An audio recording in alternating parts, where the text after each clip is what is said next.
Perkenalkan, nama saya Delima Febrianti Salsabila dengan NIM 112410376 kelas C05. Di sini saya akan berpendapat mengenai penutupan perusahaan besar di era Prabowo Subianto. Pertama-tama, pernah gak sih kamu berjalan di pusat perbelanjaan yang dulunya ramai, sekarang malah sepi? Toko-toko tutup, lampu padam, juga kadang ada papan yang bertuliskan terima kasih atas kepercayaan Anda selama ini, yang berpampang di etalase.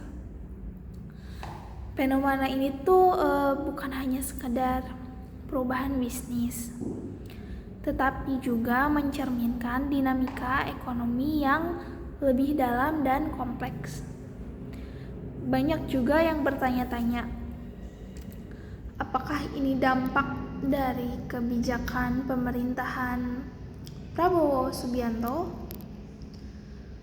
Apakah kebijakan-kebijakan yang diambil oleh pemerintahan saat ini berkontribusi terhadap fenomena yang terjadi sekarang? Atau adakah faktor-faktor lain yang lebih besar dan lebih mendalam, yang dimana faktor tersebut menyebabkan banyak perusahaan besar terpaksa tutup? Jadi mari kita telusuri lebih dalam dan coba mengurai fenomena ini bersama.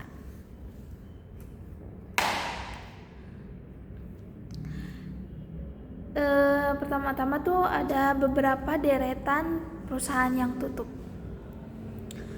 Dalam beberapa tahun terakhir, kita menyaksikan sejumlah perusahaan besar Indonesia yang menghentikan operasionalnya. Perusahaan-perusahaan ini tuh dulunya menjadi pemimpin besar di industri masing-masing. Namun, akhirnya harus menghadapi kenyataan bahwa mereka sekarang tuh tidak dapat bertahan. Ada nih beberapa perusahaan-perusahaan besar. Di antaranya tuh ada JDID. JDID tuh sebagai salah satu pemain utama di e-commerce Indonesia. JDID mengumumkan penutupan operasionalnya pada Maret 2023 setelah beroperasi sejak 2015. E-commerce ini sempat menjadi pesaing serius loh bagi Tokopedia dan Bukalapak. Namun, masalah seperti efisiensi biaya, kesulitan dalam memperluas basis pelanggan, dan persaingan ketat dengan pemain besar seperti Shopee dan Lazada memaksa mereka untuk menarik diri. Sekarang kebanyakan tuh dari Shopee ya, atau Lazada juga banyak. Yang kedua juga ada Giant. Giant tuh salah satu retail swalayan yang telah beroperasi lebih dari 2 dekade. Jadi Giant ini tuh dia menutup seluruh gerainya pada tahun 2021. Gak tahu kenapa, mungkin ketidakmampuan untuk bersaing dengan gerai modern yang lebih kecil dan mudah dijangkau, serta juga perpindahan belanja konsumen ke platform online bisa jadi faktor utama. Jadi dimana sekarang banyak orang-orang tuh belanjanya online ya. Sampai barang-barang elektronik pun sekarang kebanyakan online. Adapun yang ketiga yaitu Hero Supermarket. Jadi setelah mengalami penurunan penjualan yang tajam, Hero Supermarket juga mengurangi jumlah gerainya secara signifikan. Yang tadinya berapa banyak, sekarang jadi menurun. Padahal udah beroperasi lebih dari 20 tahun. Mereka gagal beradaptasi dengan tren belanja konsumen yang lebih suka membeli barang-barang kebutuhan pokok secara daring. Juga ada Matahari, Sentro, dan Sogo. 3 nama besar ini di dunia retail Indonesia mengalami penurunan jumlah pengunjung yang cukup drastis ya, di mana mengakibatkan penutupan sejumlah gerai. Pandemi COVID-19 mempercepat perubahan perilaku konsumen yang semakin cenderung berbelanja secara online dan mengurangi kunjungan ke pusat perbelanjaan. Juga ada nih dari Ruang Guru sama Genius. Jadi dua platform ini kan merupakan edukasi terbesar di Indonesia. Tapi mereka malah melakukan PHK massal karena permintaan terhadap layanan mereka berkurang. Jadi yang menggunakan jasa mereka tuh berkurang, makanya mereka melakukan PHK massal. Penurunan tersebut sebagian besar disebabkan oleh transisi besar di pendidikan offline ke online, serta kesulitan untuk mempertahankan basis pengguna yang terus berkembang. Juga ada contoh terakhir nih, ada dari GoTo.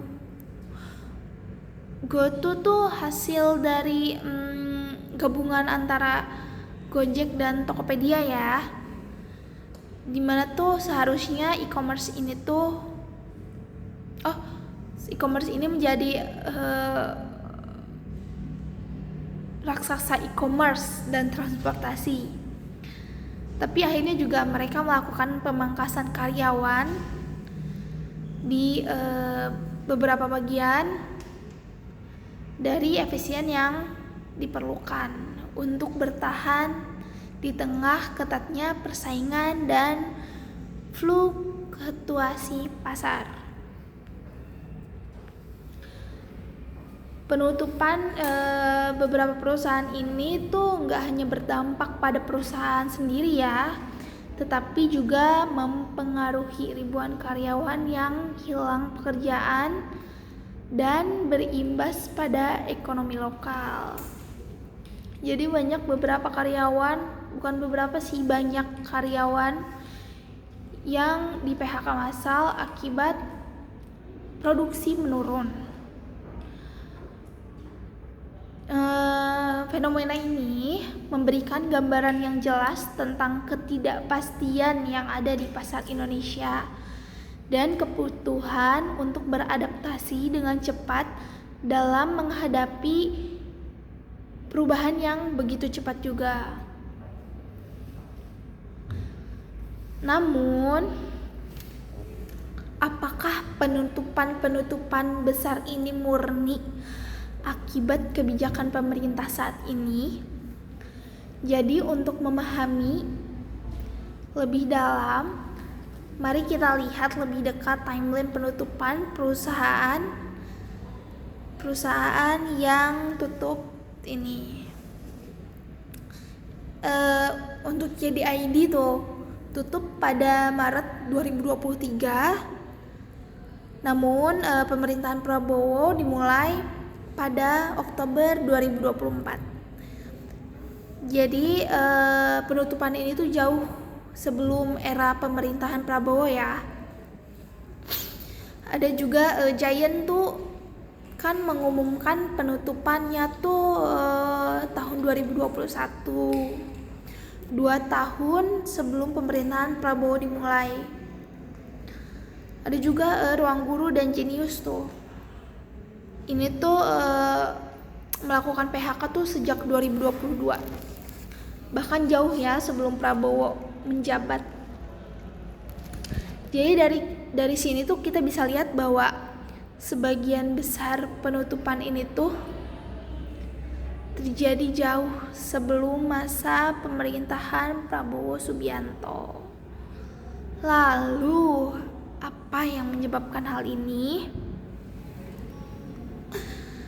Yang pertama, perubahan perilaku konsumen. Dari perubahan gaya hidup, terutama tuh setelah pandemi COVID-19 ya, dimana tuh membuat banyak konsumen lebih memilih belanja online daripada pergi ke pusat perbelanjaan. Karena waktu dulu tuh lagi berlaku gak boleh keluar rumah ya. Apa tuh dulu tuh PPKM gak tahu deh, lupa. Nah, karena itu jadi banyak orang-orang belanjanya online. Yang kedua alasannya yaitu digitalisasi yang pesat, di mana transformasi digital yang cepat mendorong peralihan besar dalam model bisnis. E-commerce dan layanan berbasis aplikasi berkembang pesat. Contohnya tuh kayak Shopee, Lazada, TikTok Shop sekarang. Sementara banyak perusahaan retail tradisional dan startup berbasis offline tidak bisa tidak mampu mengikuti laju perkembangan ini gitu ya. Jadi yang offline kalah sama yang online. Yang selanjutnya juga alasannya adalah karena pandemi COVID-19 atau COVID-19. Coronavirus. Pandemi menjadi pemicu utama dalam perubahan perilaku konsumen. Banyak perusahaan yang tidak siap dengan perubahan mendadak ini dan akhirnya tutup atau merugi besar. Tidak hanya mempengaruhi sektor retail, tetapi juga industri lain yang bergantung pada interaksi fisik dan perjalanan. Dan juga ada yang keempat, yaitu ketatnya persaingan. Ketatnya persaingan ini baik di sektor retail, teknologi, maupun pendidikan. Ketatnya persaingan global dan lokal juga menjadi faktor nih penyebab penutupan.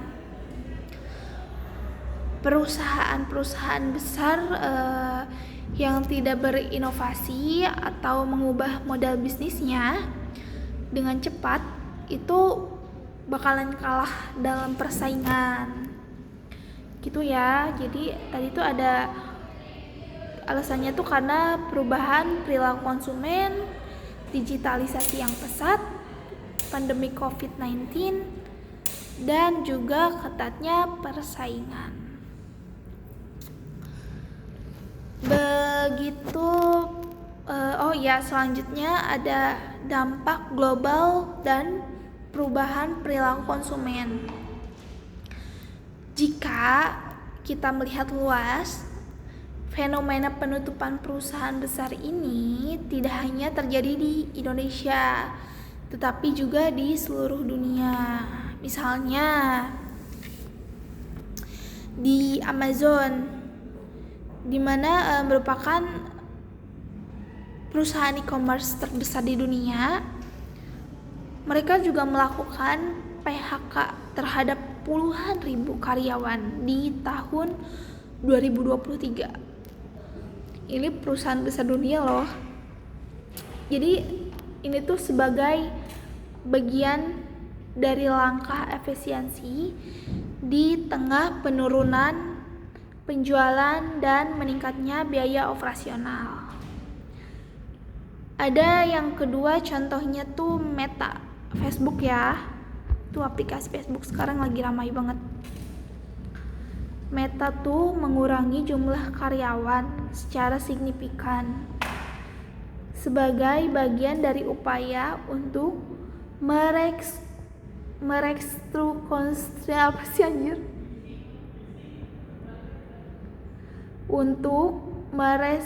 jadi Meta ini mengurangi jumlah karyawannya untuk memfokuskan diri pada proyek-proyek utama seperti metaverse dan iklan digital. Selanjutnya ada contoh ketiga yaitu Google dan Microsoft. Jadi kedua raksasa teknologi ini tuh melakukan pemangkasan besar-besaran terhadap tenaga kerja mereka. Meskipun perusahaan-perusahaan ini tuh masih berada di puncak pasar ya, masih banyak yang menggunakan. Tapi perubahan kebutuhan pasar dan ketatnya persaingan itu menjadi alasan utama mereka melakukan pemangkasan tenaga kerja ini. Perubahan perilaku konsumen global yang memilih berbelanja di platform e-commerce dan aplikasi digital memaksa perusahaan-perusahaan untuk beradaptasi atau gulung tikar. Jadi perubahan ini tuh nggak cuma terjadi di sektor retail, tetapi juga di sektor hiburan, pendidikan, layanan keuangan, yang semuanya tuh beralih ke platform digital ya. Jadi sekarang tuh bener-bener yang offline tuh kalah sama yang online. Banyak perusahaan-perusahaan besar tutup kan, PT-PT besar gitu. Di tengah ketidakpastian ini, Presiden Prabowo Subianto itu udah merancang berbagai kebijakan untuk memperkuat ekonomi Indonesia dan menciptakan lapangan kerja baru. Jadi ada beberapa kebijakan utama nih yang diperkenalkan oleh masa pemerintahannya Prabowo Subianto. Yang pertama tuh ada program makan gizi gratis nih. Jadi program ini tuh didirikan untuk menyasar 82 juta anak sekolah dan ibu hamil dengan anggaran yang mencakup sampai kurang lebih 400 triliun per tahun ya. Jadi program ini tuh dibuat untuk mengharapkan peningkatan kualitas sumber daya manusia Indonesia, memberikan gizi yang baik untuk generasi masa depan. Yang kedua nih, ada digitalisasi UMKM dan desa, di mana pemerintah ini tuh berfokus pada pemberdayaan UMKM. UMKM tuh usaha mikro, kecil, dan menengah, dengan memperkenalkan teknologi digital agar pelaku usaha kecil bisa menjangkau pasar lebih luas dan berdaya saing tinggi. Jadi tuh sekarang tuh bukan dari luar negeri aja ya produknya, kita juga harus memperdulikan produk UMKM. Nah, yang ketiga ada hilirisasi industri, di mana program ini bertujuan untuk memaksimalkan potensi sumber daya alam Indonesia dengan meningkatkan nilai tambah melalui pengolahan yang dilakukan di dalam negeri, bukan hanya mengekspor bahan mentah. Selanjutnya juga ada pembentukan Danantara, sebuah dana investasi nasional yang bertujuan untuk memperkuat konsolidasi BUMN dalam rangka meningkatkan kinerja ekonomi nasional. Adapun juga Bank Emas. Bank Emas ini untuk menyusun kebijakan pengelolaan cadangan emas nasional yang berfokus pada efisiensi dan optimalisasi nilai aset emas Indonesia. Jadi sekarang kan emas lagi melambung tinggi banget ya teman-teman. Sampai diperkirakan 2025 pertengahan ini emas mencapai 25 juta 2 juta per gramnya. Wow, lumayan. Meskipun kebijakan ini bertujuan untuk memperkuat ekonomi, tantangan besar tetap ada. Di tengah perubahan global yang cepat, Indonesia harus mengantisipasi dampak yang lebih besar dan beradaptasi dengan tren ekonomi yang berkembang. Jadi meskipun pemerintah telah meluncurkan kebijakan besar, Indonesia masih menghadapi beberapa tantangan besar dalam mewujudkan pertumbuhan ekonomi yang inklusif.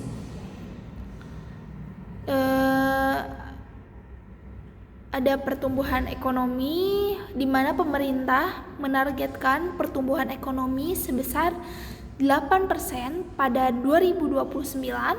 Namun, proyeksi saat ini menunjukkan angka pertumbuhan sekitar 4,7% hingga 5,5% pada tahun 2025. Ini menunjukkan bahwa pencapaian target akan sangat bergantung pada penyesuaian kebijakan yang cepat dan tepat. Ada penghematan anggaran, di mana pemerintah sudah memotong anggaran sebesar 306,7 triliun untuk mendanai program-program prioritas. Hal ini memberikan tekanan pada banyak sektor yang membutuhkan pembiayaan untuk berkembang. Adapun juga perubahan perilaku konsumen. Dengan konsumen yang semakin bergantung pada belanja online dan digitalisasi, perusahaan juga perlu beradaptasi atau menghadapi kenyataan bahwa mereka bisa tertinggal. Jadi harusnya perusahaan besar-besar harus mengimbangi ya. Mereka harus juga melakukan penjualan secara online.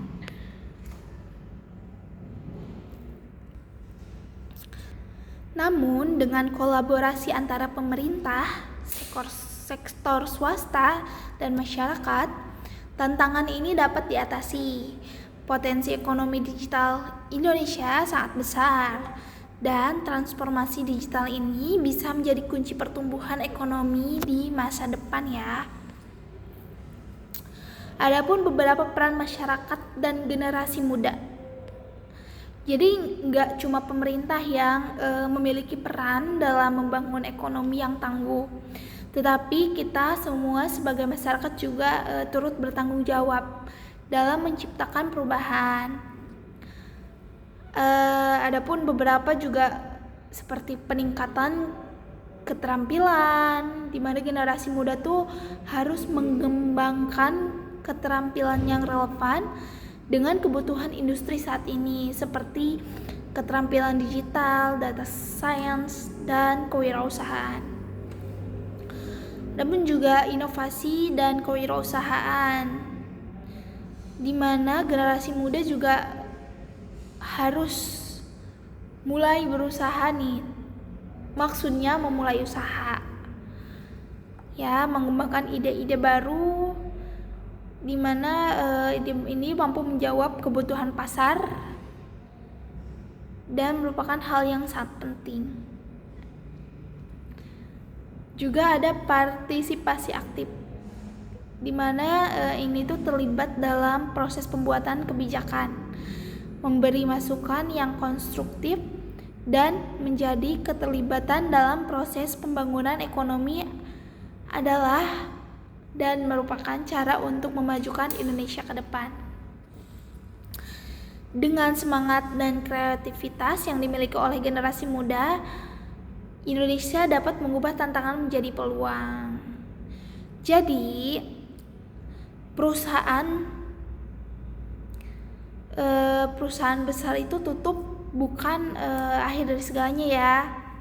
Ini juga bukan salahnya Prabowo menurut saya, karena ini sudah menjadi gaya hidup konsumen pada zaman sekarang tuh, dimana serba online, sehingga meningkatkan produksi impor dari luar negeri ke kita, sehingga banyak barang-barang luar negeri itu masuk ke kita, teman-teman. Jadi sekian dari saya. Assalamualaikum warahmatullahi wabarakatuh. Bye bye.